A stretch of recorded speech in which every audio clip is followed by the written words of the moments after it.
శుక్లాంబరధరం విష్ణుం శశివర్ణం చతుర్భుజం ప్రసన్నవదనం ధ్యాయేత్ సర్వవిఘ్నోపశాంతయే. గురుర్బ్రహ్మా గురుర్విష్ణుః గురుర్దేవో మహేశ్వరః గురుః సాక్షాత్ పరం బ్రహ్మ తస్మై శ్రీగురవై నమః. వ్యాసాయ విష్ణురూపాయ వ్యాసరూపాయ విష్ణవే నమో వై బ్రహ్మనిధయే వాసిష్ఠాయ నమో నమః. కూజంతం రామ రామీతి మధురం మధురాక్షరం ఆరుహ్య కవితాశాఖాం వందే వాల్మీకికోకిలం. శృతిస్మృతిపురాణానాం ఆలయం కరుణాలయం నమామి భగవత్పాదశంకరం లోకశంకరం. వాగర్ధావివ సంపృక్తౌ వాగర్ధప్రతిపత్తయే జగతః పితరౌ వందే పార్వతీ పరమేశ్వరౌ. సూక్తిం సమగ్రయతున స్వయమేవ లక్ష్మీః శ్రీరంగరాజమహిషీమధురైకటాక్షైః వైదగ్ధ్యవర్ణగుణగుంభనగౌరవైర్యాం కండూలకర్ణకుహరాः కవయోధయంతి. హైమోర్ధ్వపుండ్రమజహన్మకుటం సునాసం మందస్మితం మకరకుండలచారుగండం బింబాధరం బహుళదీర్ఘకృపాకటాక్షం శ్రీవేంకటేశముఖమాత్మని సన్నిధత్తాం. విమలపటి కమలకుటి పుస్తకరుద్రాక్షశస్తహస్తపుటి కామాక్షి పక్ష్మలాక్షి కలిత విపంచి విభాసి వైరించి. హరి ఓం. పరమేశ్వర స్వరూపైన సభకి నమస్కారం. చిట్ట చివర 108వ నామంలో శంకర భగవత్పాదుల్ని జగద్గురవై నమః అని కీర్తిస్తున్నారు. అంటే జగత్తుకంతటికీ కూడా గురువైనవారు అని. ఈ విషయాన్ని కొంచెం జాగ్రత్తగా పరిశీలనం చేస్తే ఒక విషయం అర్థమవుతుంది. మనం ఏదైతే పాటిస్తున్నామో దాన్ని మతము అని పిలవరు. మతము అంటే మతి నుండి పుట్టినది. మతి అంటే బుద్ధి. ఒక మస్తిష్కంలోంచి ఒక బుద్ధిలోంచి ఒక సిద్ధాంతం పుడితే దాన్ని మతము అని పిలుస్తారు. అందుకే చూడండి, ఇది నా మతం అండి అంటారు. ఇది నా మతం అండి అంటే నా అభిప్రాయం అండి అని. నా మనస్సులోంచి పుట్టినటువంటిది ఏది ఉందో దాన్ని మతము అంటారు.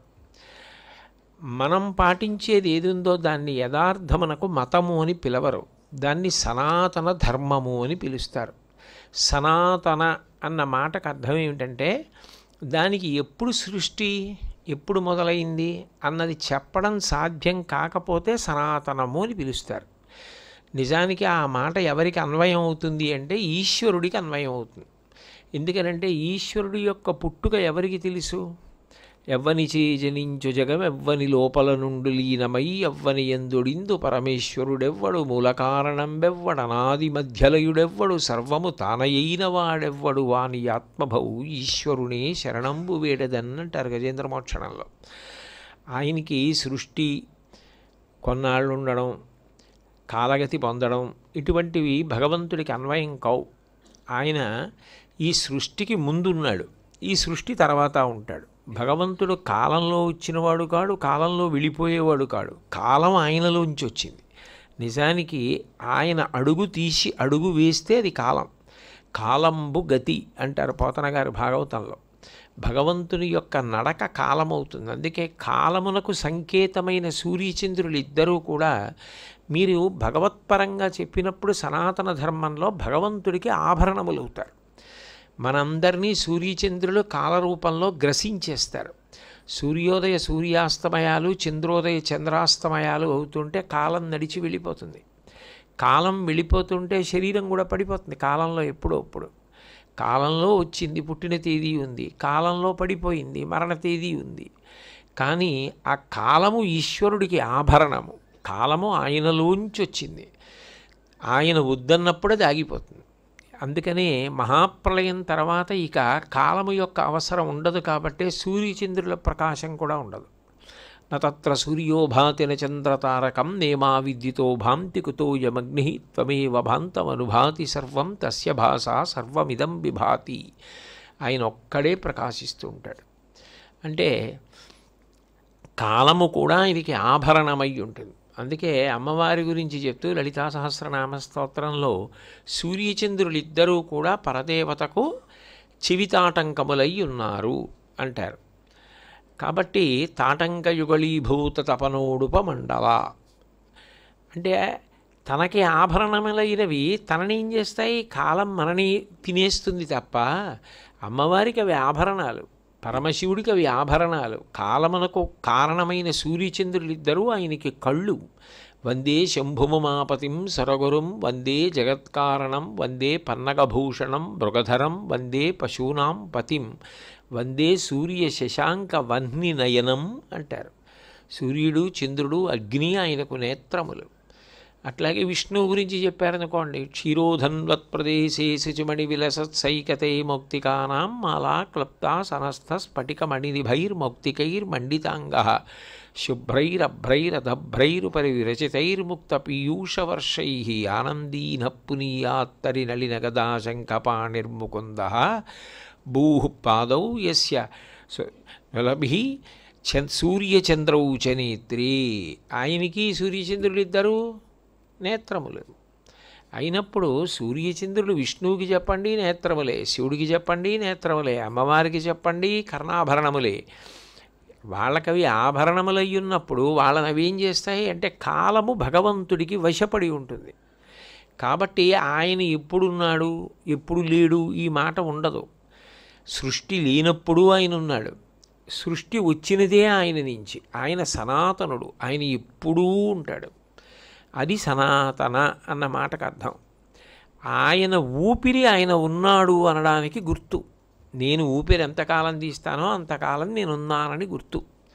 భగవంతుడి ఊపిరి ఆగడం అన్న మాట ఉండదు. ఊపిరి మాటగా మారుతుంది.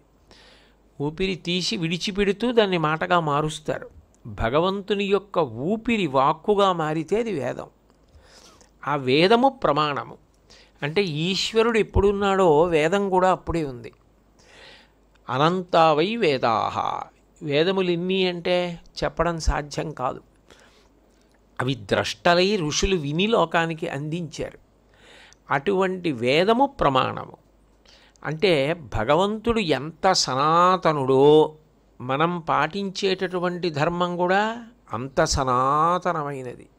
అందుకే అపౌరుషేయము అంటారు. వేదము ఒకరి చేత రచింపబడలేదు, ఈశ్వరుడి చేత చెప్పబడిందంతే. దానికి కర్త లేడు. అంటే దాన్ని రచించిన వాళ్ళు అన్న మాట అన్వయం కాదు. రామాయణానికి వాల్మీకి, భారతానికి వ్యాసుడు, అట్లా వేదానికి కూడా రచయిత ఉండరు. వేదం భగవంతుని యొక్క ఊపిరి. అందుకే సనాతనము. ఇప్పుడు ఈ సనాతనము అన్న మాట అన్వయం చేసినప్పుడు గుర్తు ఏమిటంటే అది ఒక్కటే ఉన్నది. అప్పుడు దానికి పేరు అవసరం ఏముంది? పేరు అవసరం ఉండదు. పేరు ఎప్పుడు అవసరం అవుతుంది? ఇద్దరు ఉన్నారనుకోండి, ఇద్దరు ఉంటే ఇద్దరిలో ఎవరిని పిలిచారు అన్నది గుర్తుపట్టవలసి వస్తే అప్పుడు ఏదో ఒక పేరు పెట్టి పిలవవలసి వస్తుంది. ఇద్దరు అక్కడ సభలో ఉన్నారనుకోండి, ఏదో ఏమోయ్ రామారావు ఇలారా అనో, ఏమోయ్ కృష్ణారావు ఇలారా అనో పిలవాలి, పేర్లు పెట్టి పిలవాలి. అసలు ఉన్నది ఒక్కరే అనుకోండి, సనాతనం. అప్పుడు దానికి పేరు అవసరం ఏముంది? మీరు పిలిస్తే ఆయన్నే పిలుస్తారంతే. ఏమన్నా ఒరే అన్నా ఏం పెట్టి పిలిచినా ఆయనే వస్తాడంతే. ఉన్నది ఆయన ఒక్కడే, అదొక్కటే ధర్మం. కాబట్టి వేరొక ధర్మం యొక్క ప్రస్తావనే లేదు.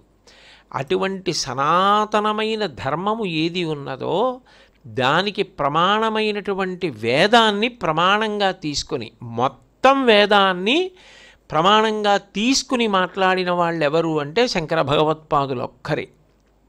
మిగిలిన వాళ్ళు ఎవరైనా కూడా ఏం చేశారంటే భగవంతునికి నామరూపములు లేకపోయినా ఒక పేరుతో పిలిచినప్పుడు ఒక రూపంతో ఆయన ఆవిర్భవించినవి ఏ ఉంటాయో అవతారములుగా, అందులో వాళ్ళకిష్టమైనటువంటి ఒక పేరు, వాళ్ళకిష్టమైన ఒక రూపం, అంతే. అక్కడ వరకే తీసుకున్నారు. వాళ్ళకిష్టమైన రూపం, వాళ్ళకిష్టమైన పేరు తీసుకుని వేదంలోంచి ఆ భాగాలని ప్రధానం చేసుకుని వ్యాఖ్యానాలు చేశారు. మిగిలిన విషయాల జోలికి వెళ్ళలేదు. నాకు శివుడు అంటే ఇష్టము అనుకోండి, శివ సంబంధమైన వాటిని మాత్రమే గ్రహించారు. విష్ణువు అంటే ఇష్టమైతే విష్ణుపరమైనవి మాత్రమే గ్రహించారు. మొత్తం వేదాన్ని ప్రమాణంగా తీసుకుని మాట్లాడిన వారు శంకరాచార్యులు వారు ఒక్కరే.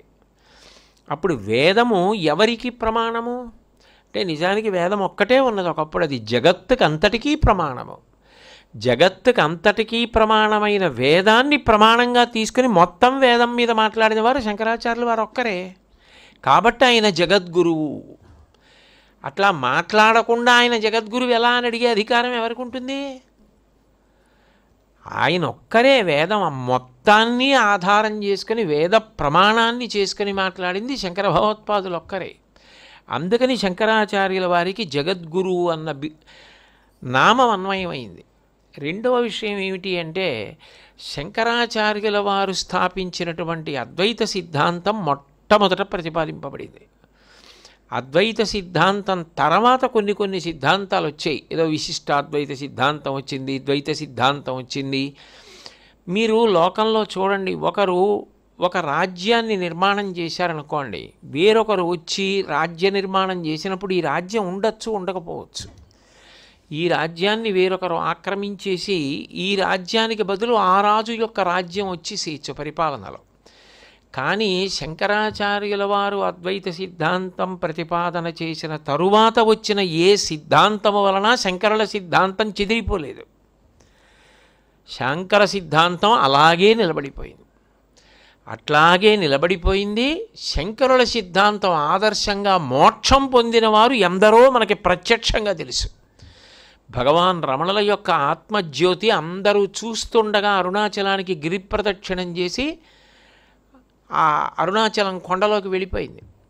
శంకరాచార్యుల వారు ఏ భక్తిని, ఏ అద్వైతాన్ని ప్రతిపాదించారో అది మాట్లాడి, అది పాడి వాగ్గేయకారులు కూడా తరించిపోయారు. శంకరుల మార్గం అనుసరణీయమని వివేకానందుడంతటి వాడు నిరూపించి చూపించాడు. కాబట్టి శంకరుల యొక్క సిద్ధాంతం తర్వాత ఎన్ని సిద్ధాంతాలు వచ్చినా శంకరాచార్యుల వారి సిద్ధాంతం చెక్కు చెదరకుండా అలా నిలబడిపోయింది అంటే అది జగత్తునంతటినీ ఎంత ప్రభావితం చేసిన సత్యము అన్నది మనకు అర్థమవుతుంది. అందుకే వారు జగత్పూజ్యులైనటువంటి జగదాచార్యులయ్యారు. అన్నిటికన్నా ఆయనలో ఉన్నటువంటి గొప్ప విశేషం ఏమిటంటే, ఒక్కొక్కరు ఒక్కొక్క సిద్ధాంతాన్ని స్థాపించినప్పుడు ప్రధానంగా ఏదో వేదంలో ఉన్నటువంటి ఒక మార్గం వరకు తీసుకొని దాని వరకు అన్వయం చేసి వదిలిపెట్టారు. కానీ శంకరాచార్యుల వారి గొప్పతనం ఎక్కడుందంటే, ఆయన ధర్మం గురించి చాలా విశేషంగా మాట్లాడారు. ధర్మాన్ని అనుష్ఠించు, ధర్మాన్ని అనుష్ఠించు, ధర్మాన్ని అనుష్ఠించు. ధర్మం అంటే వేదం ఏం చెప్పిందో అది అనుష్ఠించు. ఆఖరికి అవతార పరిసమాప్తి చేసేటప్పుడు శిష్యులు వెళ్ళి అడిగినప్పుడు కూడా ఆయన చెప్పిన మాట అదే. వేదో నిత్యమధీయతాం తద్విదితం కర్మస్వనుష్ఠీయతాం. వేదం రోజు చదువు, వేదం చెప్పినట్టు మాత్రమే నువ్వు ప్రవర్తించు, అప్పుడు వేద విహితమైన కర్మ ధర్మాచరణము. కాబట్టి ఆయన కర్మ చెయ్యొద్దని చెప్పలేదు. ఆయన జ్ఞానమార్గావలంబకులు, ఉపనిషత్తుల చేత ప్రతిపాదింపబడినటువంటి ఉత్తరమీమాంసని బాగా బలంగా ప్రతిపాదించారు.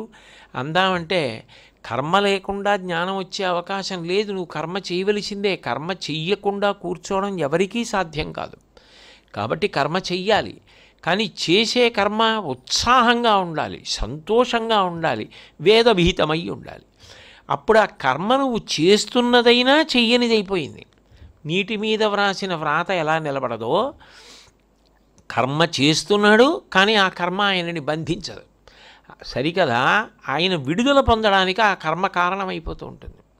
ఎందుకని ఆయన తన గురించి అని చేస్తున్నది ఏముంది అందులో? ఆయన చేస్తున్నదంతా భక్తితో చేస్తున్నారు. ఆయన చేస్తున్నదంతా 10 మంది హితం కోసం చేస్తున్నారు. అందుకని కర్మని ప్రోత్సహించారు, ధర్మాన్ని ప్రోత్సహించారు. అదే సమయంలో కర్మ చేసుకుంటూ వెళ్ళిపోతే సుఖము అన్నదానికి మాత్రమే కట్టుబడిపోతావు. ఎందుకంటే పుణ్యం చేశావు కాబట్టి మళ్ళీ ఏదో గొప్ప జన్మ పొంది ఓ చక్రవర్తివో, ఓ రాజువో, ధనవంతుడివో, అధికారివో, కీర్తి ప్రతిష్టలు ఉన్నవాడివో, విద్వాంసుడివో ఏదో ఒకటి అవుతావు. దానివల్ల కీర్తి పొందుతావు, సుఖాన్ని పొందుతావు. కాదంటావా? శరీర పతనానంతరం దేవత అవుతావు, సుఖాన్ని పొందుతావు. కానీ జన్మ పరంపర ఆగదే. మళ్ళీ దేవతవైనా పుణ్యం అయిపోతే మళ్ళీ కిందకి రావాలి, మళ్ళీ పుణ్యం చేయాలి. అసలు ఈ కర్మ చెయ్యవలసిన అవసరం లేకుండా శాశ్వతంగా జనన మరణ చక్రం నుంచి విముక్తి పొందాలి అంటే ఉత్తరమీమాంస జ్ఞాన మార్గము ఉపనిషత్తుల చేత ప్రతిపాదింపబడిన పరమసత్యమేదో నీకు ఎరుకలోకి రావాలి. అటువంటి సత్యము ఎరుకలోకి రావడానికి జ్ఞానభాగము చాలా అవసరము అని, అసలు దాని మీద అనురక్తి కలగడానికి ఎప్పుడు మాట్లాడినా నిత్యానిత్య వస్తు వివేకం గురించి మాట్లాడారు. ముందు నిత్య వస్తువు గురించి చెప్పుకుంటూ వెడితే అనుభవం లేనిది ఎక్కడ అర్థమవుతుంది? అనుభవంలో ఉన్నది నిత్యము కానిది చెప్తూ వెడితే నిజం కదా, ఇది నిత్యము కాదు కదా, ఈ శరీరాలు ఉండట్లేదు కదా, ఎంతమంది వెళ్ళిపోయారు, మా తాతగారు వెళ్ళిపోయారు కదా, మా నాన్నగారు వెళ్ళిపోయారు, మా పెద్దనాన్నగారు వెళ్ళిపోయారు, నేను లోకంలో ఎందరో వెళ్ళిపోయినప్పుడు అంత్యేష్టి సంస్కారానికి నేను వెళ్ళాను. ఎవరి శరీరం శాశ్వతం కాదు. శరీరం శాశ్వతమైతే, శరీరం ఆత్మ అయితే శరీరం ఉండిపోవాలి కదా. శరీరాలు వెళ్ళిపోతున్నాయి, ఇంద్రియాలు వెళ్ళిపోతున్నాయి, మారిపోతున్నాయి, వికారాలు పొందుతున్నాయి, ఊర్ములు పొందుతున్నాయి. కాబట్టి ఇవేవీ కాదు. వీటన్నింటికీ ఆధారమై ప్రకాశిస్తున్నది ఏదుందో దాని ప్రకాశము చేత మిగిలినవి ప్రకాశిస్తున్నాయి. అది ఆత్మ. అంటే మనకి అనుభవంలో ఉన్న వాటి ద్వారా అనుభవంలో లేని దాన్ని పరిచయం చేసి దానికోసం అనుష్ఠానం చేయడం నేర్పారు, దానికోసం పరిశీలనం చేయడం నేర్పారు. ఇప్పుడు ఈ శాశ్వతమైన వస్తువు గురించి పరిశీలనం జగత్తులో ఎవరికి అన్వయం కానిది? అందరికీ అన్వయం. జగత్ అన్నప్పుడు మీరు ఒక విషయాన్ని బాగా జ్ఞాపకం పెట్టుకోవాలి. ఇప్పుడు నాకు సంబంధించిన వాళ్ళు, నాకు ఇష్టమైన వాళ్ళు, నాతో అనుబంధం ఉన్నవాళ్ళు ఎందరో ఉంటారు. ఇప్పుడు నాకు జ్వరం వస్తేనే నేను బాధపడ్డం కాదు, నాకు కష్టం వస్తేనే నేను బాధపడ్డం కాదు. నాకు ఇష్టమైన వాళ్ళు, నాకు పరిచయమైన వాళ్ళు ఎవరు బాధపడినా నాకు బాధే కదా. నాకు పరిచయమైన వాళ్ళు అనేక ఊళ్ళల్లో అనేక మంది ఉండవచ్చు. అందులో ఎవరికైనా ఏదైనా కష్టం వచ్చింది అని నాకు తెలిసిందనుకోండి, ఆ రోజు నాకేం బాధ లేదు, నేనేం కష్టం పొందట్లేదు. కానీ నాకు మనసుకు బాధగా ఉంటుందా ఉండదా? అయ్యో పాపం ఆయనకి ఆ కష్టం వచ్చిందట, ఆయన ఇబ్బందిగా ఉన్నట్ట అని అనుకుంటానా అనుకోనా? అప్పుడు నేను బాగుండాలి, అందరూ బాగుండాలి అంటే నేను ఎక్కడ పూజ చేయాలి? పూజ గదిలో పూజ చేయాలి. పూజ గదిలో నేను చేసిన పూజ చేత ప్రీతి చెందిన భగవంతుడు అందరూ బాగుండేటట్టు చేస్తాడు. 108 నామాలతో పూజ ప్రధానంగా ఎందుకు చేస్తాం? 27 నక్షత్రాల్లో పుట్టినటువంటి వాళ్ళందరూ బాగుండాలి. పుట్టడానికి 28వ నక్షత్రం లేదు. 27 నక్షత్రాలకి 4 పాదాలు, 108 పాదాలు. ఎవరు పుట్టినా, 4 కాళ్ళ ప్రాణి పుట్టినా, చెట్టు పుట్టినా, పుట్ట పుట్టినా, కీటకం పుట్టినా ఆ 108 పాదాల్లోనే పుట్టాలి. 108 పాదాలలో పుట్టినటువంటి జగత్తంతా సంతోషంగా ఉండాలి. కేవలం ఏదో మా ఇంట్లో వాళ్ళు బాగుండాలి, పక్క వీధిలో వాళ్ళు బాగుండాలి, హైదరాబాద్లో మా అబ్బాయి బాగుండాలి, ఢిల్లీలో మా చెల్లి బాగుండాలి కాదు. మనకు ఎప్పుడైనా సంకల్పం చెప్తే మనం ఏం చెప్తామంటే అందరూ బాగుండాలి. జగత్ కళ్యాణార్థం వసుధైవ కుటుంబకం. ఈ భూమి అంతా కలిపి ఒక కుటుంబం, మేమందరం ఒక్కటే. ఆ భావనతో పూజ చేస్తారు, ఆ భావనతో భగవంతుణ్ణి అర్చన చేస్తారు. అప్పుడు పూజ గదిలో చేసిన పూజ అన్ని చోట్ల ఉన్న అందరూ క్షేమంగా ఉండడానికి కారణం ఎలా అయిందో, భారతదేశానికి అన్వయమైన సంస్కారం యావత్ జగత్తు యొక్క ప్రీతికి కారణమైంది, యావత్ జగక్షేమమునకు కారణమైంది. పైగా అప్పుడు ఉన్న భారతదేశ పటం ఇప్పుడున్న భారతదేశ పటం కాదు, అప్పుడున్నట్టుగా ఇప్పుడు లేదు. కొంతమంది ఒక మాట అంటుంటారు, ఆంధ్రప్రదేశ్లో పీఠం ఎందుకు పెట్టలేదండి శంకరాచార్యులు వారు, ఇక్కడ కూడా పీఠం పెడితే బాగుండేది కదా అంటుంటారు. ఆంధ్రప్రదేశ్ ఎప్పుడు వచ్చింది రాష్ట్రం? భాషాప్రయుక్త రాష్ట్రంగా వచ్చింది. ఒకప్పుడు ఆంధ్రదేశం అంటే ఏమిటి? శ్రీకృష్ణదేవరాయల వారు ఎక్కడి నుంచి పరిపాలన చేశారు? విజయనగరాన్ని రాజధానిగా పరిపాలన చేసి సింహాచలం వచ్చి ఎన్ని కానుకలు ఇచ్చారని విజయస్తంభాల మీద ఉంది. యావత్ దక్షిణ భారతదేశం ఒకటే. 56 రాజ్యములు ఉండేవి ఒకప్పుడు ఇక్కడ. కురు, పాంచాల, కోసల, కాశీ, వజ్జి, మల్ల, అంగ, మగధ, వత్స, మచ్చ, చేది, అవంతి, గాంధార, కాభోజ, సౌరాష్ట్ర, ఆశ్మక, ఇలా 56 రాజ్యములు కలిపి భారతదేశం. అందులో ఇవాళ ఆఫ్ఘనిస్తాన్ అని చెప్పబడుతున్నటువంటి ప్రాంతం గాంధార రాజ్యం. అంటే అంత పెద్ద రాజ్యం. ఇదంతా కలిపి భారతదేశం. ఆయన భారతదేశాన్ని పాదచారి అయి పర్యటించారు అన్న మాటకు అర్థం ఏమిటంటే ఇదంతా పర్యటించారు ఆయన. ఇదంతా పర్యటించి 56 రాజ్యాలలో మేము వేదం చెప్తున్నామని చెప్పి అవైదికం చేసిన వాదనల్ని ఖండించారు. వేద వ్యతిరేకమని బయటపడిపోయి చెప్పిన వాటిని ఎదుర్కోవడం తేలిక.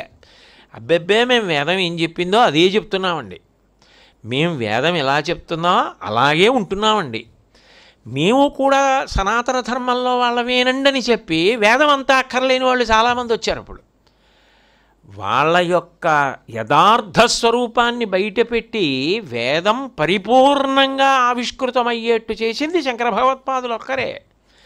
అప్పుడు 56 రాజ్యముల యందు 72 అవైదిక వాదనలను తొలగించి మళ్ళీ సనాతన ధర్మం ఒక్కటే నిలబెట్టిన శంకరులు తప్ప జగద్గురువు అన్న నామం ఎవరికి అన్వయం అవుతుంది? అది మళ్ళీ ఎవరు చేశారు కనుక జగద్గురువు అని పిలవడానికి? అది చేసింది శంకర భగవత్పాదులు ఒక్కరే. అందుకని శంకర భగవత్పాదులకు ఒక్కరికే జగద్గురువు అన్న నామం అన్వయమైంది. కాబట్టి అంత గొప్పవారు. శంకరాచార్యుల వారి దగ్గర ఉన్న గొప్పతనం ఏమిటంటే, ఒక పెద్ద చెట్టు ఉందనుకోండి, దాని కింద చిన్న చెట్టుగా పెరగదు. మర్రి చెట్టు కింద ఏ చెట్టు పెరగనట్టు అని సామెత చెప్తారు. మర్రి చెట్టు ఊడలు దింపేస్తుంది, దాని కింద ఇంకేం చెట్టు పెరుగుతుంది? నీడ, ఇంకే చెట్టు పెరగదు. శంకరాచార్యుల వారు ప్రతిపాదించినటువంటి వేద మార్గం, అద్వైత సిద్ధాంతం ఓ మర్రి చెట్టు, అంత పెద్ద చెట్టు. కానీ దాని గొప్పతనం ఏమిటంటే దాని కింద చిన్న చెట్లని మొలవనిచ్చింది. భక్తి మార్గాన్ని అంగీకరించాలా, కర్మ మార్గాన్ని అంగీకరించాలా, ఇవన్నీ కలిపి ఏమయ్యాయంటే మర్రి చెట్టుతో అల్లుకుపోయాయి. ఇవన్నీ కూడా ఆయన మార్గాన్ని చేరిపోవడానికి కారణాలైపోయాయి. అసలు లోకంలో ఒక పెద్ద చెట్టు కింద చిన్న చెట్టు పెరగడానికి అవకాశం లేనిది చిన్న చెట్లు పెరిగి పెద్ద చెట్టుతో అల్లుకుపోయినట్లు, పెరగడానికి అవకాశం ఇచ్చినట్టు తన సిద్ధాంతమునకు భిన్నమైనవి కూడా మార్గములుగా మార్చి తన సిద్ధాంతమునందు సంగమించేటట్టుగా చేశారు శంకరాచార్యుల వారు. అప్పుడు అదో పవిత్ర సంగమం, అదో త్రివేణీ సంగమం, అదో సాగర సంగమం. కాబట్టి అంత గొప్పగా అన్వయం చేసినటువంటి స్థితి ఒక్క శంకరాచార్యుల వారికి మాత్రమే చెల్లింది. అట్లా ఎవరు అన్వయం చేయగలిగారు? ఆయన పెట్టిన భిక్ష. ఇవాళ మనందరం పాటిస్తున్నటువంటి మార్గాలన్నీ కూడా శంకరాచార్యులు వారు ఇచ్చినవే. కాబట్టి ఆయన జగద్గురువులు అయ్యారు. పైగా 4 గురువులు సన్యాసికి తెలిసి ఉండాలంటారు. సన్యాసాశ్రమంలోకి వెడితే 4 గురువులు తెలిసి ఉండాలి. అందులో మొట్టమొదటి వారిని గురువు గారు అంటారు. అంటే ఎవరైతే సన్యాసనామం ఇచ్చి యోగపట్టం ఇచ్చారో ఆయన్ని గురువుగారు. గురువుగారి గురువుగారు పరమగురువు గారు. పరమగురువు గారి గురువుగారు పరమేష్ఠి గురువుగారు. పరమేష్ఠి గురువు గారి గురువుగారు పరాపర గురువుగారు. ఇప్పుడు నేను గృహస్థాశ్రమంలో ఉండి ఒక గృహస్థు దగ్గర ఉపదేశం పొందాను అనుకోండి, నాకు నా గురువుగారి వరకు తెలిస్తే చాలు, మహా అయితే పరమగురువు గారు తెలిస్తే చాలు. కానీ సన్యాసికి అట్లా కాదు, 4 గురువులు తెలిసి ఉండాలి అని చెప్తారు. ఈ 4 తెలియాలి. శంకరాచార్యుల వారి ఒక్కరి జీవితంలో చాలా అద్భుతమైన సన్నివేశం ఒకటి ఉంది. తనకి ముందున్నటువంటి వాళ్ళని అందరినీ దర్శనం కూడా చేసిన వారు శంకరాచార్యుల వారు ఒక్కరే. ఎందుకని అంటే మీరు చూస్తే శంకరాచార్యుల వారి గురువు గారు గోవింద భగవత్పాదాచార్యుల వారు. ఆయన దగ్గర సన్యాసం తీసుకున్నారు. ఆయన గురువుగారు శంకరులకు పరమ గురువు గారు గౌడపాదాచార్యుల వారు. గౌడపాదాచార్యుల వారి దర్శనం శంకరాచార్యుల వారు చేశారు. గౌడపాదాచార్యుల వారి గురువుగారు పరమేష్ఠి గురువు గారు శుకబ్రహ్మ దర్శనం చేశారు. కాబట్టి పరమేష్ఠి గురువు. పరమేష్ఠి గురువు యొక్క గురువు వ్యాసుల వారు, పరాపర గురువు. వ్యాసుల వారి దర్శనం చేయడం కాదు, బ్రహ్మసూత్ర భాష్యం మీద మాట్లాడారు. అంటే అసలు పరంపరలో పరాపర గురువుతో చర్చించి పరాపర గురువు చేత అభినందింపబడిన శిష్యుడు ఉంటాడా?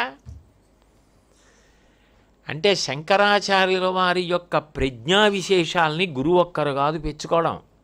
గురువు, పరమగురువు, పరమేష్ఠి గురువు, పరాపర గురువు. వాళ్ళెవరో 3 శ్లోకాలో ఓ ప్రాంతీయ భాషలో మాట్లాడడమో చేసిన వాళ్ళు గారు వాళ్ళు. వాళ్ళందరూ ఎవరంటే యావత్ భారతదేశానికి చెందినవారు. మీరు చూడండి, ఎందరో గురువులు, వాళ్ళందరికీ నా నమస్కారం. నేను ఎవరినీ తక్కువ చేసి మాట్లాడను. కానీ యావత్ భారతం తెలిసిన్నవారెవరు? శంకర భగవత్పాదులు ఒక్కరే. యావత్ భారతదేశంలో పూజింపబడేవారు. మీరు కేదారు వెళ్ళండి, ఈశాన్య భాగానికి వెళ్ళండి, దక్షిణ భాగానికి వెళ్ళండి, కేరళ చిట్ట చివర కాలడి అగ్రహారం దగ్గర నుంచి హిమవత్ పర్వతం వరకు, సర్వజ్ఞపీఠం వరకు శంకరాచార్యుల వారు వెళ్ళినవే ఆయన పెట్టిన శంకరమఠాలు, ఆయన పెట్టిన పీఠాలు. అంతఃస్పర్శ ఎవరికి ఉంది? అంత ఎవరు చేశారు? అసలు చేస్తారని ఊహ చేయడం సాధ్యమవుతుందా? అది శంకరాచార్యుల వారికి చెల్లింది. ఆయన చెప్పిన సిద్ధాంతం సత్యం అని చెప్పి పరాపర గురువైనటువంటి వ్యాసుడొచ్చి కూర్చుని చాలా సంతోషించి ఇంకొక 16 ఏళ్ళు ఆయుర్దాయం ఇస్తే సాక్షాత్తుగా అది జరిగినటువంటి సన్నివేశం వారణాసిలో. కాశీలో వ్యాసుల వారు వచ్చి అనుగ్రహించారు. మళ్ళీ కిందకి దక్షిణానికి మధ్యార్జున వచ్చిన తర్వాత శివలింగంలోంచి పరమశివుడు పైకొచ్చి అద్వైతం సత్యం, అద్వైతం సత్యం, అద్వైతం సత్యం అని చెప్పాడు. అక్కడి నుంచి ఇక్కడ వరకు పరాపరవ గురువు దగ్గర నుంచి పరమేశ్వరుడి వరకు మధ్యలో ఉన్న గురువుల వరకు శంకరులు చెప్పింది సత్యం అని ఒప్పుకున్నారంటే ఆయన ఎంతటి మహానుభావుడు, ఎంత గొప్ప సిద్ధాంతాన్ని, ఎంత గొప్ప మార్గాన్ని మనకి ఇచ్చినటువంటి మహనీయుడైన. అందుకని శంకరాచార్యుల వారు జగద్గురు. 2, ఒక గురువు యొక్క గొప్పతనం దేని చేత ప్రకాశిస్తుంది? ఉపదేశం చేత ప్రకాశిస్తుంది. ఆయన చెప్పినది ఎంతమందికి అర్థమైంది అన్నది ప్రధానం. నువ్వెంత పండితుడు అన్నది గొప్ప విషయమే. కానీ నువ్వు ఎంత పండితుడివైనా నీ పాండిత్యం ఎంతమందిని ఉద్ధరించింది, నీ పాండిత్యం ఎంతమందికి అర్థమైంది, నీ పాండిత్యం వల్ల నువ్వు ఎంతమందిని నడిపించగలిగావు అన్నది ప్రధానం. నువ్వు ఎంత పెద్ద పండితుడివైనా నీ వల్ల ప్రభావితులైన వాళ్ళు 10 మంది లేకపోతే నీ పాండిత్యం నీ గొప్పతనం వరకు పనికొస్తుందేమో. అంతే, అది పూజనీయమే, నిస్సందేహంగా పూజనీయం.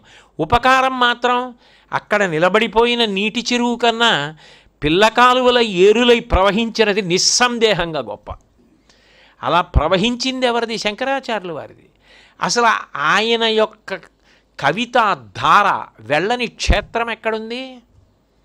అది ప్రవహించి వెళ్ళిపోయిందంతే. ఇప్పుడు పుట్టేది ఎక్కడ పుడుతుంది అంటే ఎక్కడో సముద్ర జలాల్ని మేఘం తాగుతుంది, తాగి వర్షిస్తుంది. ఆ వర్షించినటువంటిది అన్ని ప్రాంతాలకి నది కింద ఎడుతుంది. నది నుంచి కాలవల నుంచి ఏర్లు పిల్ల ఏర్లు, పొలాలలో ప్రతి అంగుళం తడిసి సస్యశ్యామలంగా పంటలు పండుతుంది. భారతదేశంలో కూర్చుని శంకరాచార్యుల వారు చెప్పిన సౌందర్య లహరి యావత్ ప్రపంచంలో ఎన్ని చోట్ల శిలాఫలకాల మీద చెక్కబడి ఉంది. కంబోడియా లాంటి దేశాల్లో కూడా ఉంది ఇప్పటికీ. అంత వైభవాన్ని పొందిన కవిత్వం ఎవరికి ఉంది? అది శంకర భగవత్పాదుల యొక్క గొప్పతనం. అంటే ఆయన చేసినటువంటి కవిత్వం ప్రార్థనా శ్లోకాలుగా పూజ దగ్గర నుంచి అసలు భగవంతుడి గురించి పరిచయం పొందడం దగ్గర నుంచి భగవంతుడి కన్నా నేను అభిన్నమన్న జ్ఞానం పొంది ఐక్యమైపోవడం వరకు, అద్వైతానుభూతి వరకు ఆయన అందించని సోపానం లేదు. అప్పుడది ఆయన ఎక్కడ కూర్చుని చెప్పినా యావత్తు జగత్తు ప్రవహించి వెళ్ళిపోయిందంతే. ఇప్పుడు దాన్ని ఇంకించడం ఎవడి తరం కాదు, అది సత్యం. సత్యానికి ఇంకడం అన్న మాట ఎక్కడుంటుంది? అంత ప్రవహించింది. ప్రవాహం ఎక్కడుందో, ఉద్ధరణ ఎక్కడుందో అది ఈశ్వర కృప. అది పొందినవారు శంకర భగవత్పాదులు. అందుకే వారు జగద్గురువులయ్యారు. జగత్తుకు అంతటికీ వారు గురువులు అవ్వడానికి కారణం ఉపదేశం, వారి గొప్పతనం. దిగ్విజయం చేసిన వారు యావత్ భారతదేశంలో గురువులలో శంకర భగవత్పాదులొక్కరే. శంకర దిగ్విజయం అంటారు, శంకర విజయాలంటారు. ఆయన యొక్క జీవిత చరిత్ర చదువుకునేటప్పుడు శంకర విజయాలు చదివారంటారు. దిగ్విజయ యాత్ర. ఏం దిగ్విజయ యాత్ర? ఆయన ఏమైనా ఆఖరికి ఈ రాజ్యం అంతా పరిపాలించారా? కాదు. ఆయన చేసినది ఏది అంటే ఆత్మోద్ధరణ, భక్తి ఉద్ధరణ, వేదోద్ధరణ, ధర్మోద్ధరణ. ప్రభావితుల్ని చేశారు. ఎంతమందిని అంటే కోటానుకోట్ల మందిని. ఇన్ని కోటానుకోట్ల మందిని ప్రభావితుల్ని చేశారు కాబట్టి వారు జగద్గురువు. అందుచేత వారికి మాత్రమే చెల్లింది. మీరు వారి దగ్గరికి వెళ్ళి మీరు జగద్గురువు అని అన్నారనుకోండి, ఆయన ఏమంటారంటే అవును నేను జగద్గురువుని. ఎందుకనంటే జగత్తుని గురువుగా స్వీకరించానంటారు. చంద్రశేఖరేంద్ర సరస్వతి మహాస్వామి వారి దగ్గరికి వెళ్ళి ఎవరో ఒక ఆయన అన్నారు, ఆయన శంకరాచార్యులు వారి అవతారమే కదా, మీరు జగద్గురువులు అంటారు కదా, జగత్ అంతటికీ మీరు చెప్పిన ప్రబోధాలు అందుతున్నాయా, అందరూ పాటిస్తున్నారా అని అడిగారు. అయితే ఆయన అన్నారు, అవును నేను జగద్గురువుని, జగత్తు నాకు గురువు. దత్తాత్రేయుల వారు 24 మందిని గురువులుగా తీసుకున్నట్టు ఈ లోకంలో ప్రతిదాని నుంచి నేను పాఠం నేర్చుకుంటున్నాను. ఓ చెట్టుని చూస్తే అలా నిస్వార్థంగా బతకాలని తెలుసుకున్నాను, మేఘాన్ని చూస్తే తెలుసుకున్నాను, ఎన్ని మాటలు నరికేసినా మళ్ళీ చెట్టు పెరగడం చూసి ఉత్సాహం నేర్చుకున్నాను. జగత్తంతా నాకు గురువులే, అందుకని నేను జగద్గురువుని, జగత్తుని గురువుగా కలిగిన వాణ్ణి అన్నారు. ఎంత వినయం! మనందరం ఆయన్ని జగద్గురు అన్నాం, ఎవరో ఓ చిన్నవాడు తెలియక అమాయకత్వంతో గుండెలు బాదుకోవచ్చు, అంత మాత్రం చేత ఆయన జగద్గురుత్వానికి వచ్చే తక్కువేం ఉండదు. కానీ ఆయన జగద్గురుత్వం లోకమంతా ప్రశంసింపబడితే ఆయన మాత్రం నేను జగద్గురువునని ఎప్పుడూ చెప్పుకోలేదు. ఆయన నేనెంతటి వాడిని, జగత్తు నాకు గురువు అని చెప్పుకున్నారు. అలా అనడంలో ఆయన వినయం ప్రకటితమవుతుంది. మహాత్ములను చూసి మనం మంచిగా మాట్లాడితే చాలా గొప్ప విషయం, మాట్లాడకుండా ఉంటే ఇంకా మంచి విషయం. అంతేగాని తెలిసి తెలియక ఆకాశాన్ని చూసి చిన్నది చేసే ప్రయత్నం చేస్తే ధూర్తతనం అవుతుంది, పరిధిని దాటడం అవుతుంది.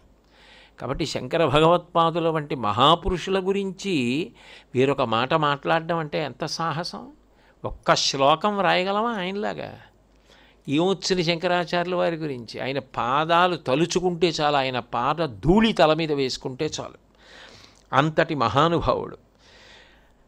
అన్నిటికన్నా ఆయనలో ఉన్నటువంటి గొప్ప విశేషం ఏమిటంటే ప్రజలలో ఉన్నటువంటి అయోమయావస్థని చిటికెలో తీసేశారు.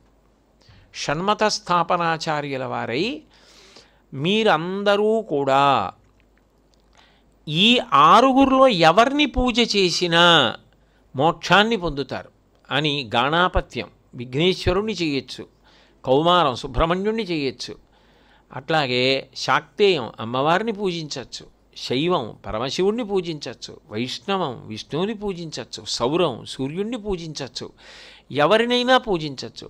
పూజ చేసేటప్పుడు పంచాయతనం మధ్యలో నీకు ఇష్టమైన మూర్తిని పెట్టుకుని చుట్టూ 4 పెట్టుకో. సుబ్రహ్మణ్యుడు అగ్నిహోత్రం పావకి, నువ్వు వెలిగించిన దీపం ఇచ్చిన నీరాజనం సుబ్రహ్మణ్యుడే. దేవతల పూజ చేసేటప్పుడు అనవసరంగా దానికోసం మళ్ళీ పక్షాలు పెట్టుకుని కొట్టుకోకుండా దాన్ని సమన్వయం చేసి అందరూ తేలికగా పైకెక్కడానికి మంచి మార్గాన్ని అందించినటువంటి మహాపురుషులు. అది ఆయన సొంతంగా ఏదో కల్పించి తీసుకొచ్చి ఇచ్చినది కాదు, వేద హృదయం అంతే. నిజానికి పోతన గారికి కృష్ణలీలలు ఆయన రచన చేస్తున్నప్పుడు బాలకృష్ణుల్లో ఆయనకి శివుడు దర్శనమిచ్చాడు. అది పోతన గారు సంస్కృత భాగవతంలోంచి అనువాదం చేసినది కాదు. యశోదమ్మ చిన్ని కృష్ణుడికి ఓ పట్టుదట్టి కట్టి ఆ జుత్తు ముడేసి దానికి ముత్యాల సరాలు చుట్టి మెడలో ఒక పెద్ద హారం వేసి దానికి ఒక నీలపతకం వేసి ఆడుకొమ్మని వదిలిపెట్టింది. ఆ మట్టిలో ఆడుకుంటున్నాడు. ఆయన మట్టిలో ఆడుకుంటున్నాడు అని వర్ణిస్తున్నారు పోతన గారు. ఆ వర్ణిస్తున్నప్పుడు అకస్మాత్తుగా ఆయనకి చిన్ని కృష్ణుల్లో శివుడు కనపడి, పోతన నేను శివుడు 2 కాదోయ్ ఒక్కటే అన్నట్టుగా నాకు కృష్ణుడిలో శివుడి దర్శనమైందని రాసుకున్నారు ఆయన. తనువునంటిన ధరణీపరాగంబు పూసిన నిరిభూతి పుతగాగ ముందర వెలుగొందు ముక్తాలలామంబు తొగల సంగడిగాని తునకగాగ పాలభాగంబుపై పరగు నావిరిబుట్టు కాముని కాల్చిన కన్నుకాగ కంఠమాలికలోని ఘననీలరత్నంబు కమనీయమగుమెడ కప్పుగాగ హారవల్లులురగ హారవల్లులు కాగ బాలలీల ప్రౌఢ బాలకుండు శివుని పగిది నొప్పే శివునకును తనకును వేరులేమి తెలియవలయునట్లు. అమ్మ వేసినటువంటి ముత్యాల సరాలు శివుడి యొక్క చంద్రబింబంలా కనబడ్డాయి. కృష్ణుడు ఒంటి మీద ధూళి పోసుకుంటే శంకరుడు ఒంటి నిండా భస్మ అలదుకున్నట్టు కనపడింది. కృష్ణుడు నీలపతాకతోటి హారం వేసుకుంటే దాని కాంతి కంఠం మీదకి తగులుతుంటే శ్రీకంఠుడు నీలకంఠుడు గరళకంఠుడు శివుడు దర్శనం అయ్యాడు.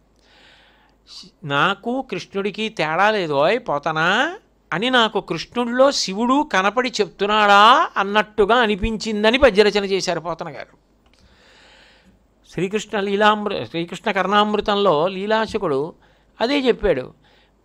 మీకు అనుమానమేమక్కర్లేదు. శైవావయం న ఖలు తత్ర విచారణీయం పంచాక్షరీ జపపరా నితరాంస్తథాపి. నేను పంచాక్షరీ మహామంత్రం చేస్తాను, నేను పరమశివుని యొక్క భక్తుణ్ణి, కానీ నా మనసు ఎప్పుడు విష్ణువుని చేరి ఉంటుంది. అంత భాగవతం చేసిన పోతన గారు చేతులారంగ శివుని పూజింపడేని నోరు నొవ్వంగ హరికీర్తి నుడువడేని. పొద్దున్నంత గొప్ప శివపూజ చెయ్యాలి, సాయంకాలం అంత ప్రీతిగా విష్ణు కథ చెప్పాలి. యావత్ భారతంలో శంకరాచార్యులు వారు సాధించినటువంటి గొప్పతనం అదే. అందుకే మీరు పీఠాధిపతుల్ని చూడండి, శంకరులు పెట్టిన మార్గంలో వాళ్ళేమో చేసేటటువంటిది చంద్రమౌళీశ్వరారాధన, శివలింగానికి ఆరాధన చేస్తారు. ఎప్పుడూ కూడా మనసులో శక్తి, అమ్మవారిని శ్రీచక్ర పూజ, బాలాత్రిపుర సుందరి, కదిలితే ఆ శక్తి అంతా అమ్మవారి ఆరాధన, నోరు విప్పితే నారాయణ నారాయణ నారాయణ. చేసేది శివలింగార్చన, మనసులో భావన పరదేవతని, నోరు విప్పితే నారాయణ నారాయణ నారాయణ. ఆయన ఎక్కడ భేదం రావడానికి వీలు లేకుండా పీఠాధిపతుల వరకు అదే సిద్ధాంతం అన్వయం చేశారు. అంత గొప్ప జ్ఞానాన్ని కల్పించారు. మనం దేనిని పూజ చేసినా భగవంతుడిగా పూజ చేస్తున్నాం అని చెప్పిన వ్యక్తి.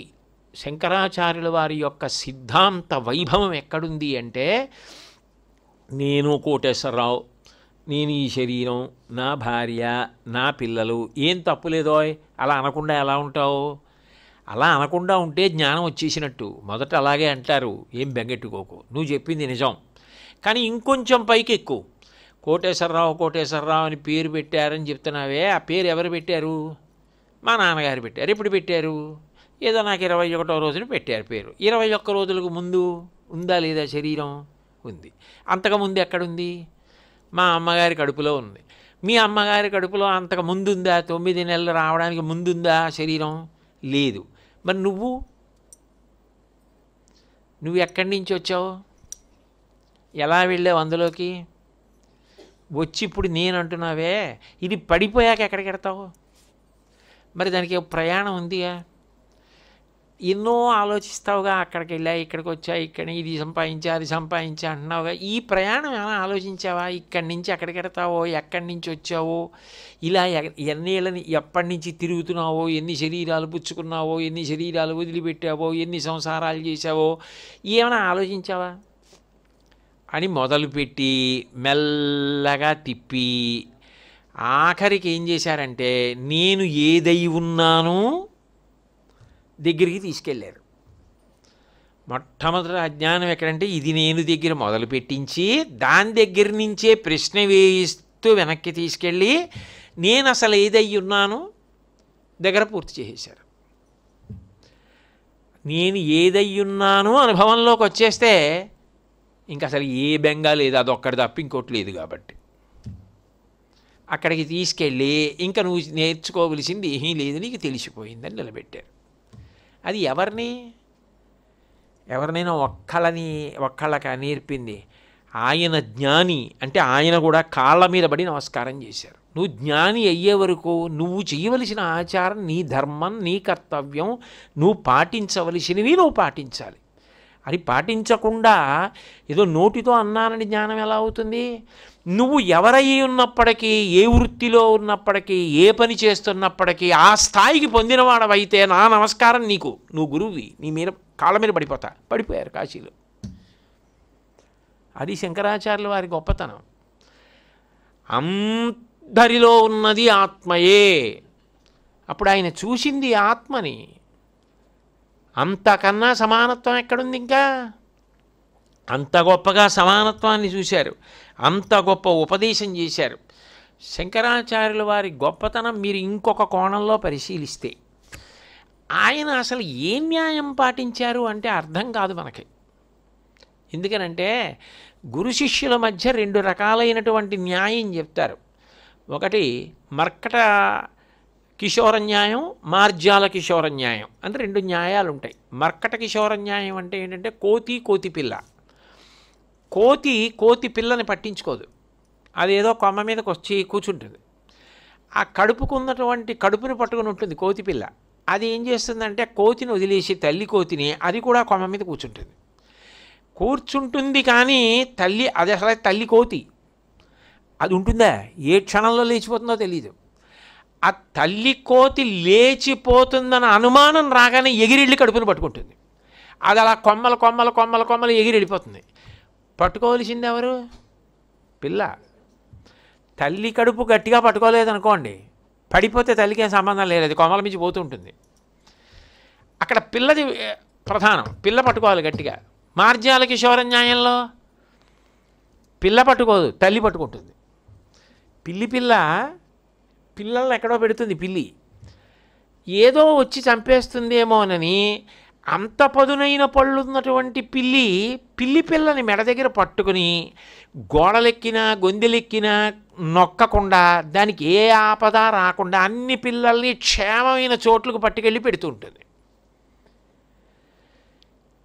శంకరాచార్యులు వారు మనకి మర్కట కిశోర న్యాయమా, మార్జాల కిశోర న్యాయమా అంటే రెండూను. మీరు పట్టుకోవాలి, ఆయన పట్టుకుంటారు. ఎందుకనంటే అలా నేను ఎందుకన్నానో మీరు పట్టుకున్నారో లేదో, మర్కట కిశోర న్యాయానికి మార్జాల కిశోర న్యాయానికి ఓ పరిమితి ఉంది. పిల్ల పెద్దదైపోయి పిల్లి అయిపోయినా, కోతి పిల్ల పెద్దదైపోయి కోతి అయిపోయినా, కోతి పిల్ల కోతినట్టుకోక్కర్లేదు, పిల్లని పిల్లట్టుకోక్కర్లేదు. మనం ఎంత పెద్దవాళ్ళం అయిపోయామనుకున్నా గురువుగారిని వదిలిపెట్టుకోవడానికి వీల్లేదు. ఈ లోకంలో వదిలిపెట్టకూడనిది ఏదైనా ఉంటే గురుపాదములు ఒకటే.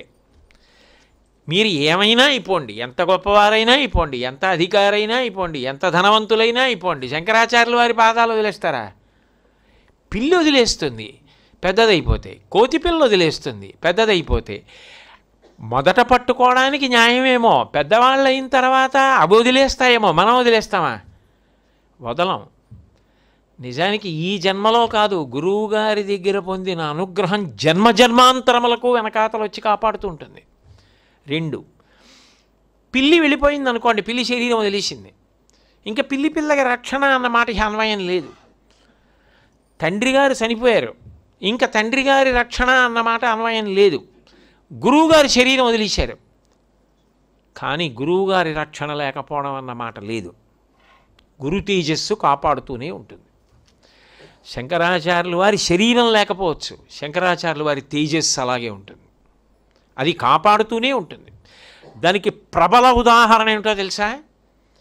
గురువు పేరెత్తితే ప్రకృతి కూడా పరవశించిపోవలసిందే. కాల్చేసిన ఎండలు 108వ నామం దగ్గర పూర్తవుతుంటే చినుకులు పడి చల్లబడింది. లోకంలో దాన్ని ధర్మంగా చెప్తారు. మహాపూర్ణాహుతి చేస్తే ఏదైనా పెద్ద కార్యక్రమం చేసి మహాపూర్ణాహుతి చేశారనుకోండి, వర్షం పడుతుంది. పర్జన్య విష్ణుప్రీతి. నేను ఎంతో సంతోషించానని విష్ణువు ప్రీతి పొందితే, ఎందుకంటే విష్ణువు ధర్మం కోసం ఉంటారు, గురువులు ధర్మం కోసం ఉంటారు.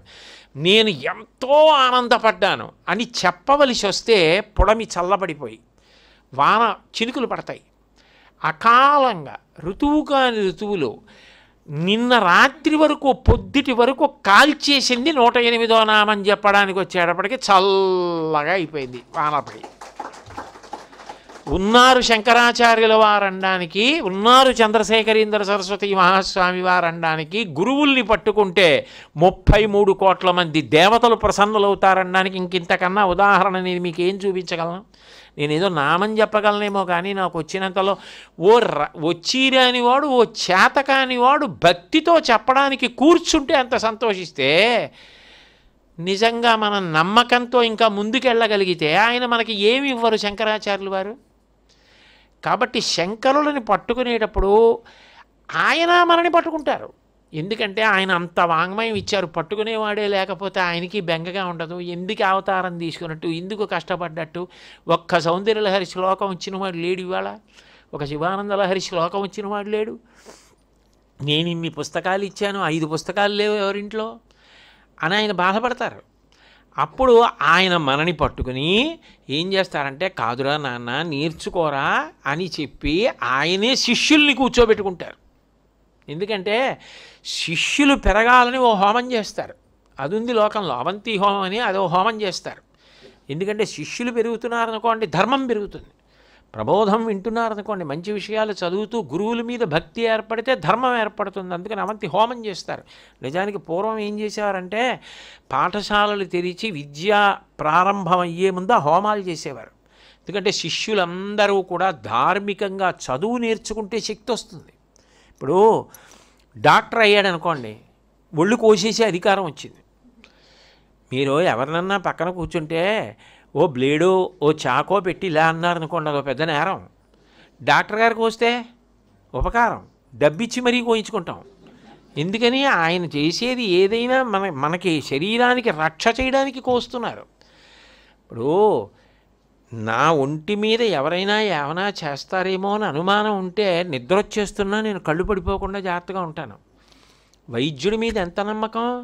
నాకు మత్తి ఇచ్చేసి నన్ను నిద్రపుచ్చేసి మీరు కోసేసేయండి అని చెప్పేసి నాన్న వాళ్ళు ఎవ్వరూ లేకుండా, భార్య లేదు, పిల్లలు లేరు, అందరినీ వదిలిపెట్టేసి మత్తు పుచ్చుకొని గుండె నిలువుగా అడ్డంగా కోసేస్తాట అంటే ఆయన నాకు మళ్ళీ ఆయుర్దాయం ఇస్తాడు అని నమ్మి అంత నిద్రలోకి వెళ్ళిపోయి మంచం మీద పడుకుని వెళ్ళిపోతున్నావే శస్త్రచికిత్స గదిలోకి. అప్పుడు వైద్యుణ్ణి ఎంత నమ్మావు? అంత నమ్మకం ఎలా వచ్చింది ఆయన మీద? ఆయనకున్న చదువు, ఆ చదువు ఆయన కానీ దుర్వినియోగం చేస్తే ఏమైపోతుంది సమాజం? చదువు కాదు, చదువుతో పాటు సమాజము పట్ల కర్తవ్యత, నిష్ఠ, అలాంటి వాళ్ళు పెరగాలని హోమం చేస్తారు. అవంతి హోమం చేసి పాఠశాల తెరుస్తారు. తెరిచి పిల్లలకి పాఠం చెప్తారు. శిష్యులు పెరగాలని చేస్తారు. అట్లాంటి హోమం చేస్తారు, అవంతి హోమం అని. కాబట్టి శంకర భగవత్పాదులు మన కోసం వెతుక్కుంటారు. మనము శంకర భగవత్పాదుల పాదాలు గట్టిగా పట్టుకోవడానికి ప్రయత్నిస్తాం. కానీ పెరిగిపోయామని ఓ 30 శ్లోకాలు 40 శ్లోకాలు వచ్చాక పిల్లిలాగో కోతి పిల్లలాగో వదలకూడదు, పట్టుకునే ఉండాలి. ఉంటే ఆఖరి స్థితి ఆయన యందు ఐక్యం అయిపోవడం. ఐక్యం అయిపోయిన తరువాత కూడా ఎవరికి నమస్కారం చేస్తూ ఐక్యం అంటే గురువుగారికే. అక్కడ మాత్రం అద్వైతం లేదు. ఎందుకని అంటే అంతటి మహోపకారి. కాబట్టి దేహం ఉన్నా కరుణే, దేహం లేకపోయినా కరుణే. అందుకని ఆ కరుణకు హద్దు లేదు. సాధారణంగా దయకి శరీరం అవసరం అవుతుంది. దయా మాట రెండు శరీరంతో ఉంటాయి. గురువుగారి మాట, గురువుగారి దయ శరీరంతో సంబంధం లేదు. గురువుగారు చెప్పిన మాటలు అలా ఉండిపోతాయి అంతే. గురువుగారు చూపించిన దయ అలా నిలబడిపోతుంది అంతే. అవి రెండు చెక్కు చెదరవు కాలంలో. ఆయనకి శరీరం ఉంటే ఉపకారం చేశాడు, ఆయనకి శరీరం ఉంటే మాట్లాడాడు. గురువు శరీరం లేకపోయినా, ఆయన శరీరం పతనమైపోయినా కూడా శిష్యుల్ని అనుగ్రహిస్తూనే ఉంటాడు. గురువుగారి శరీరం పతనమైపోయినా కూడా ఆయన మాటల జ్ఞాపకానికి వచ్చి జీవితాన్ని ఒబ్బిడి చేస్తూనే ఉంటాయి. అందుకని గురువు విషయంలో గురువు శరీరం పతనమైపోతే సంబంధం తెగిపోలేదు. ఆ గురువుగారిని రోజు తలుచుకుని నమస్కారం చేయవలసిందే. నిద్ర లేస్తూ గురువుగారికి నమస్కారం, రాత్రి పడుకోబోయేటప్పుడు గురువుగారికి నమస్కారం, సంధ్యావందనం చేస్తే నమస్కారం, ప్రవచనం మొదలెడితే నమస్కారం, ప్రవచనం పూర్తి చేస్తే నమస్కారం. గురోచ్ఛిష్టం జీవితం. కాబట్టి అప్పుడు శంకర భగవత్పాదులు శరీరంతో ఉండాలా మన అనుగ్రహించడానికి? సదాశివుడిగా అనుగ్రహిస్తూ ఉంటారు, శివాంశ తత్పరులు కాబట్టి. రెండోది, మీరు శంకరాచార్యుల వారు జగద్గురువు అని అనడానికి ప్రధానమైన కారణాల్లో ఒకటి ఏంటంటే, జగత్తుకంతటికీ బంధువుగా ఎవరిని చెప్తారు? సూర్యుడిని చెప్తారు.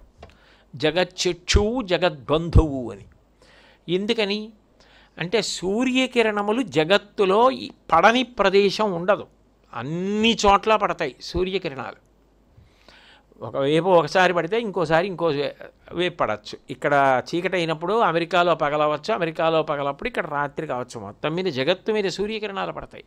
సూర్యకిరణాలు ఏం చేస్తాయి పడితే? బాహ్యంలో ఉన్న చీకటిని తీసేస్తాయి. కానీ నా లోపల నా హృదయంలో ఉన్న అజ్ఞానం అన్న చీకటిని సూర్యకిరణం తీయగలదా? తీయలేదు. సూర్యకిరణానికి ఆ శక్తి లేదు. సూర్యకిరణం బయట వెలుగులు ప్రసరిస్తుంది. అది మొక్క, ఇది దొంగ, ఇది కర్ర, ఇది పాదు అలా తెలుస్తుంది. నా హృదయ గుహలో ఏర్పడిపోయిన అజ్ఞానమన్న చీకటిని సూర్యకిరణం తీయలేదు. ఎందుకంటే అది కటిక చీకటి లోపల. ఆ కటిక చీకటిలో జ్ఞానజ్యోతిని వెలిగించగలిగిన వాడు ఎవరు? గురువు ఒక్కడే. అప్పుడు ఆయన వెలిగించిన వెలుగు ఇక్కడే వెలిగింది, అక్కడ వెలగలేదని నువ్వెవరు చెప్పడానికి? ఎవరు ఎక్కడ ప్రభావితులయ్యారో, ఎవరు ఎక్కడ వెలిగారో దీపాలై శంకర భగవత్పాదుల పేరు చెప్పి ఈ క్షణంలో ఎన్ని జ్ఞానజ్యోతులు ఎక్కడెక్కడ అలా వెలిగిపోతున్నాయో. సూర్యుడు కూడా చెయ్యనిది ఎవరు చేస్తున్నారంటే గురువు చేస్తున్నాడు. అందుకని భాను శబ్దం అన్వయమైంది గురువుకి. శంకర భానవే అంటారు.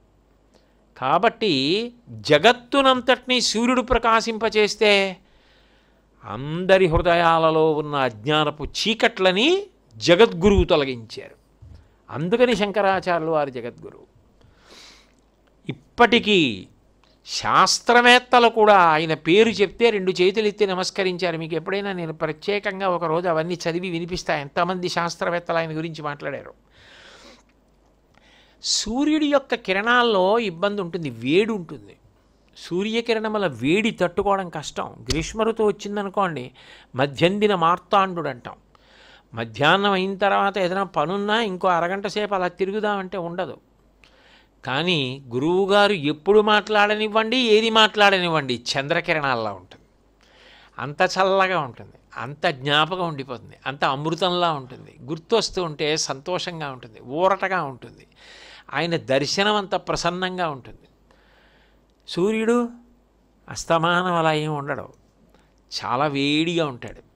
గురువుగారు లోపల చీకటిని తొలగించడం అంత ప్రసన్నంగా చేస్తాడు, అంత అమృతత్వంతో చేస్తాడు, అమృత హృదయంతో చేస్తాడు, తాను కష్టపడుతూ చేస్తాడు. అంత చల్లటివాడు. అప్పుడు ఆయన జగద్గురువు గారు ఆ దయచేత అంతటి మహానుభావుడు. అందుకని చల్లతనంతో చేస్తారు. ఇవన్నీ కూడా శంకర భగవత్పాదులు ఈ లోకానికి చేసినటువంటి మహోపకారాలు. నేను 108 నామాల్లో ఇవాళ 108వ నామంగా దీన్ని జగద్గురువుకి అన్వయం చేస్తూ సింహావలోకనం చేశాను. కానీ యథార్థానికి మీరు నేను చెప్పిన 107 నామాలని అన్వయం చేస్తే చివరకు వచ్చేది శంకరుడు జగద్గురువులని అర్థం అవుతుంటుంది ఆయన కీర్తి ప్రతిష్టల చేత. అంతటి మహాపురుషులు శంకర భగవత్పాదులు. కాబట్టి శంకరాచార్యుల వారి విషయంలో ఒక్క మాట చెప్తారు, మాకంటూ ఏమైనా కోరికుంటే ఒక్కటే, మోక్షం ఈ జన్మలో రాలేదని మేమేం బెంగపెట్టుకోం. ఎందుకంటే యథార్థానికి మోక్షం కన్యాదానంలా ఉంటుంది. కన్యాదానంలా ఉంటుంది అని ఎందుకంటున్నానంటే, కన్యాదానం చేయాలంటే ఏం చేయాలి? ఆడపిల్ల ఉండాలి. ఆడపిల్ల ఇంట్లో ఉందనుకోండి, ఆ ముచ్చట వేరు, ఆ ఆనందం వేరు. ఎందుకనంటే ఆడపిల్ల అనేటప్పటికీ ఓ ముద్దు, ఓ మురిపం, ఏదో పువ్వులు కొనడం, గాజులు కొనడం, బొట్టు, కాటుక, తిలకం, చిన్నతనం నుంచి అమ్మ చీర తను చీరలా కట్టుకు తిరుగుతూ ఉండడం, ఇంట్లో అమ్మ వెనకాల తిరుగుతూ ఉండడం, ముగ్గెడుతూ ఉండడం, అమ్మకి ఏదో వంటలో సాయం చేసి పెట్టడం. ఆడపిల్ల ప్రేమ వేరు. అసలు ఆడపిల్లలు లేని ఇళ్లల్లో ఆ భావన సౌకుమార్యాలు ఉండవు. హృదయాలు చాలా కఠినంగా ఉంటాయి. వాళ్ళకి ఎంతసేపు వాళ్ళ గురించి ఆలోచించుకోవడమే వచ్చు. వాళ్ళకి ఇతరుల గురించి ఆలోచించడం వాళ్ళకి చేతే కాదు. వాళ్ళకి ఆ స్థితి ఎందుకు వచ్చిందంటే వాళ్ళ ఇళ్లలో ఆడపిల్లలు లేక ఆ పరిస్థితి. ఆడపిల్లలు ఉండుంటే వాళ్ళ హృదయాలకి సౌకుమార్యం, ఇతరుల కష్టం అర్థం చేసుకోవడం వాళ్ళకి వచ్చి ఉంటుండేది. అది లేకే రాలేదు. మీరు ఏమైనా అనుకోండి, ఆడపిల్ల భావన సౌకుమార్యాన్ని ఇస్తుంది. అంత కష్టపడి పెంచుతాడు ఆడపిల్లని. పెంచి తనే కదా ఈ పిల్ల ఇలా నా దగ్గర ఉండిపోకూడదు, తగిన వరుడు దొరకాలని వెతుకుతాడు. దొరికాడు వరుడు, ఆనందపడిపోయాడు, 10 మందికి చెప్పాడు, సంతోషపడిపోయాడు. అక్కడ చేయబదులట్టుకొచ్చాడు, ఇక్కడ చేయబదులట్టుకొచ్చాడు. చేస్తే చేశాను, అప్పు బాగా వైభవంగా చెయ్యాలి, నా కూతురు సంతోషించాలన్నాడు. పెళ్లి చేసేసాడు. పిల్ల ఏం చేస్తుంది? మగపిల్లాడి చిటికిన వేలట్టుకుని వెళ్ళిపోయింది. ఏడిచాడు. ఎందుకు ఏడవడం? నువ్వేగా చేశావు. పెళ్ళి చెయ్యాలన్నావు, చేస్తే సంతోషం అన్నావు, అది ఇంటికి ఇల్లాలవ్వాలన్నావు, పెళ్లి చేసి ఏడుస్తావు ఎందుకు అంటే, అయ్యో ఆడపిల్ల వెళ్ళిపోయింది అని బెంగ. మోక్షం నిజంగా ఈశ్వరుడు ఇచ్చేస్తాను అబ్బాయి వచ్చేయి, ఇంకా నీకు జన్మ లేదని అనుకోండి, బెంగగా ఉంటుంది. గోశాల ఏమైపోతుంది, పూజలు ఏమైపోతాయి, సత్సంగం ఏమైపోతుంది, ఎన్ని జన్మలు ఎత్తినా వచ్చిన నష్టం ఏమిటి? హాయిగా శంకరాచార్యులు వారు గురువుగా హాయిగా మంచి మంచి కార్యక్రమాలు చేసుకుంటూ ఆ ఉన్న అర్ధనాయో ఆనాయో రూపాయో 10 రూపాయలు వేసుకొని కార్యక్రమాలు చేసుకొని ప్రసాదాలు తింటూ మొక్కలకి నీళ్ళు వేసుకుంటూ ఎంత హాయిగా ఉంది అని, తీరా మోక్షం ఇచ్చేస్తానంటే కన్యాదానం చేసేసిన తండ్రి ఎలా బాధపెడతాడో అలా ఇంకా శరీరం ఉండదట, ఇంకా నేను ఆత్మ పరమాత్మ యందు ఐక్యమైపోయి అలా ఉండిపోతా అంటే అలా బాధపడతాడు నిజానికి. అప్పుడు ఏమంటాడంటే, నాకు మోక్షం కన్నా అన్నీ ఒక్కటే, అన్ని రూపాలు ఆ పరమేశ్వరుడివే అన్న పరమేశ్వరుని యందు భక్తి, అసలు ఈ మనుష్య దేహంతో ఇన్ని మంచి పనులు చెయ్యొచ్చని చెప్పిన శంకరాచార్యుల వారి వంటి గురువు, ఇది మాత్రం నేను కాదని నిరంతరం పరిశీలన చేసేటటువంటి ఉత్తరమీమాంసా పరిశీలనం, 3 నాకు వస్తే ఎన్ని జన్మలు ఎత్తితే ఏమిటి కష్టం?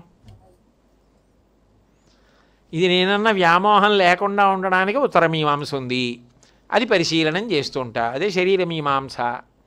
వ్యాసుల వారు దానికి పెట్టారు కదా పేరు, బ్రహ్మసూత్ర పరిశీలనానికి ఆత్మ గురించి ఉంటుంది కాబట్టి శంకరాచార్యుల వారు గురువు, ఆయన నన్ను గట్టి ఎక్కిస్తారు. నాకేం బెంగ, మార్జాల కిశోర న్యాయము ఉంది, బర్కట కిశోర న్యాయము ఉంది. ఆయన నన్ను అట్టుకుంటారు పిల్లిలాగా, నేను పట్టుకుంటాను ఆయన కడుపుని కోతి పిల్లలా.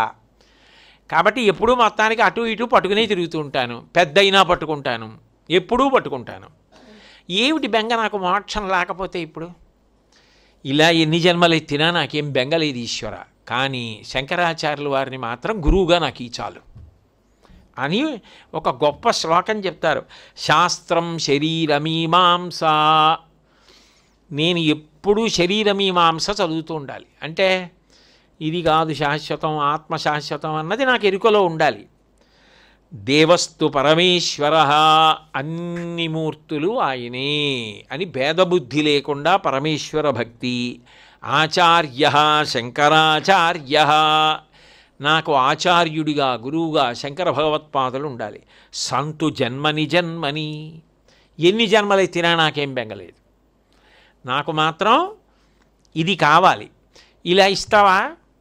నీ ఇష్టం ఇచ్చుకో, ఎన్ని జన్మలు ఇస్తే నాకేమిటి? ఆడపిల్ల ఇంట్లో పెరుగుతున్నట్టు ఉంటుంది. ఆఖరణ ఎప్పుడో కన్యాదానం, మరి తప్పదు, ఇంక ఎన్నాళ్ళని ఆడపిల్ల బాగుందని పెంచుకుంటూ కూర్చుంటావు ఇంట్లో. ఆ కళ్యాణం చేసేయవలసిందే, కన్యాదానం చేసేయవలసిందే ఎప్పుడో అప్పుడు చూద్దాం, అప్పటి వరకు మాత్రం ఎన్ని జన్మలు ఎత్తినా నాకేం బెంగలేదు అని అడుగుతారు. శంకరాచార్యుల వారి విషయంలో ఈ మాట అడుగుతారు, పెద్దలైన వారు కూడా అడుగుతారు. అదే మనం అడిగి పూర్తి చేసేద్దాం. నేనంటాను, మీ అందరు అనండి. శాస్త్రం శరీరమీమాంస దేవస్తు పరమేశ్వర ఆచార్య శంకరాచార్య సంతు జన్మని జన్మని. మనం అడిగింది వింటారు శంకర భగవత్పాదులు. ఇప్పుడు ఆయన మార్జాల కిశోర న్యాయంతో పట్టుకుంటారు. మనని అడిగాం కదా, పిల్లని పిల్లి పట్టుకున్నట్టు పట్టుకుంటారు. మనం మర్కట కిశోర న్యాయంతో పట్టుకుంటాం, కోతి పిల్ల కోతిని పట్టుకుంటాం. ఆ తర్వాత పెరిగి పెద్ద అయిపోయినా వదలం, అలాగే గుర్తుంటుంది. ఆ తర్వాత ఎప్పుడో కళ్యాణం అప్పుడు చూద్దాం. అప్పటి వరకు మనకి లోటేం లేదు, ఏదో మనం ఎక్కడో ఉండిపోయామని బెంగెట్టుకోక్కర్లేదు. పైన పట్టుకులాగి ఆయన ఉన్నారు, ఆయన లాక్కుంటారు. మనకేం బెంగ? తిరుపతి వెళ్ళాలంటే ప్రతి పెట్టి బెంగెట్టుకోక్కర్లేదు నేను ఎలా వెళ్ళాలని. వెనక పెట్టి ముందు పెట్టి పట్టుకుని ఇంజన్ వెనక పెట్టి ఇంజన్ వదిలేయకుండా ఉంటే చాలు. ఇంజన్ ప్రతి పెట్టి తన ముందు పెట్టిన పట్టుకుందా లేదా అని చూడడానికి వెనకాతల గార్డు బాగుంటే చాలు. ఆయన చూస్తూ జాగ్రత్తగా ఈ పెట్లన్నీ ఓదాన్నోటి పట్టుకుని అన్నీ కలిపి ఇంజన్ నట్టుకుంటే అది తిరుపతిలో ఆక్కుపోతుంది వెంకటేశ్వర స్వామి దగ్గరికి, అది తీసుకుపోతుంది కాశీ. మిగిలిన ఏమీ చేయగల వాటంతటి వాటికి ఏమి ఇంజన్లు లేవు, అవేమీ పరిగెత్తావు. అన్నీ కలిసి ఇంజన్ని పట్టుకున్నాయి. ఆ ఇంజన్ కాశీ తీసుకెళ్ళింది. ఆఖరికి ట్రైన్ కాశీ వెళ్ళిపోయింది అంటాడు. ఇంజన్ తీసుకెళ్ళింది శంకరాచార్యుల వారు ఇంజన్. ఆయన్ని మనందరం ఒకళ్ళ తర్వాత ఒకళ్ళం, ఒకళ్ళ ఉత్తరీయాల ఒకళ్ళం పట్టుకున్నాం అనుకోండి, అందరం విశ్వనాథుడిని చేరుతాం, అందరం వెంకటేశ్వరుణ్ణి చేరుతాం. బెంగే ఉంది. అప్పటి వరకు వచ్చే స్టేషను వెళ్ళే స్టేషను సంతోషంగా సరదాగా గడిపేద్దాం. హాయిగా భగవద్భక్తితో జీవనం చేసేయచ్చు. కాబట్టి శాస్త్రం శరీరమీమాంస దేవస్థో పరమేశ్వర ఆచార్య శంకరాచార్య సంతు జన్మని జన్మని. ఆ అదృష్టాన్ని ఇమ్మని మనం శంకర భగవత్పాదుల్ని ప్రార్థన చేస్తూ పరమోత్సాహంగా వైశాఖ శుక్ల పంచమిని నిర్వహించి గురువుగారికి చేయడం కన్నా జీవితంలో గొప్ప విషయం ఇంకొకటి లేదు. అందుకని శంకర భగవత్పాదులకి మన శక్తి వంచన లేకుండా మనం అంత అద్భుతంగా ఆ ఉత్సవాన్ని చేసే శక్తినిమ్మని మనం మళ్ళీ గురువుగారినే కోరుకుందాం. శంకరాచార్యుల వారిని మహాస్వామి వారి పాదాలు పట్టి ప్రార్థన చేస్తూ, నేను ఇంచుమించు గాయత్రి బీజాక్షరాలు ఎన్నో అన్ని రోజులు చెప్పా, ఈ 108 నామాలు. అయినా మీ అందరూ ఇంత దూరమైన శ్రద్ధగా భక్తిగా రోజు వచ్చి అంత సంతోషంగా విని ఆ శంకరాచార్యులు వారి అన్ని బొమ్మలు గీసి తీసుకొచ్చినందుకు మీకు అందరికీ నాకు శంకర భగవత్పాదుల యొక్క పరిపూర్ణమైనటువంటి కరుణాకటాక్ష వీక్షణాలు ఉండాలి అని నేను గురుమండలినంతటినీ ప్రార్థన చేస్తూ, మంగళాశాసనపరై మదాచార్య పురోగమై సర్వైశ్చ పూర్వైరాచార్యై సత్కృతాయాస్తు మంగళం. మంగళం కోసలేంద్రాయ మహనీయ గుణాత్మనే చక్రవర్తి తనూజాయ సార్వభౌమాయ మంగళం. ఉమాకాంతాయ కాంతాయ కామితార్థప్రదాయినే శ్రీగిరీశాయ దేవాయ మలినాథాయ మంగళం. సర్వం శ్రీ ఉమామహేశ్వర పరబ్రహ్మార్పణమస్తు. స్వస్తి.